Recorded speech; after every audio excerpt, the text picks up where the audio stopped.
Assalomu alaykum hammaga. Bugungi ishimiz yana kamera.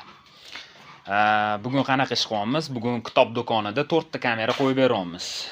Qanaqa kamera? Hikvishionniki HD kamera, IP emas, HD.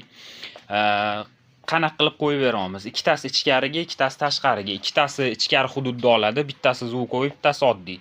Tashqarida ham xuddi shunaqa bir-birini himoya qilishiga u yoqdan bu yoqdan bir-biriga qaratib qo'yiladi. O'tda ham bittasi zvukovoy, bittasi oddiy. Endi ishlashi qanaqa bo'ladi? HD ko'pchilik bilishadi. Oldindan kelayotgan kamera bu. IP dan ham oldin chiqqan kamera. Ishlashlariga gap yo'q. Uni hali yana bir yoqqanimizdan keyin ruxsat bersa ko'rsatamiz. Hamma narsamiz xudo xolasa Hikvisionniki bo'lyapti. Bu do'kon egasining o'zini tanlovi bo'ldi. Biz IP kamera maslahat berdik, ular o'zlari HD tanlashdi. Inshaalloh ish tugagandan keyin yana bir ko'rsatib beramiz. Hozir qanaqa ishlayapmiz? Bu yoqda hamma narsa bitib bo'lgan, patologiyalar hammasi remont bitib bo'lgan.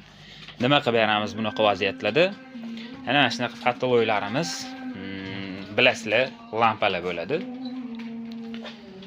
Lampalarni har bittasini chiqarib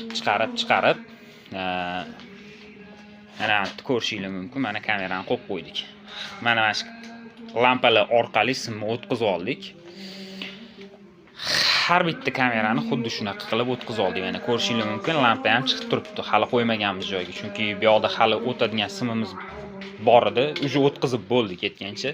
Bular hozir yopib chiqsak, hammasi inshaalloh bitib qoldi.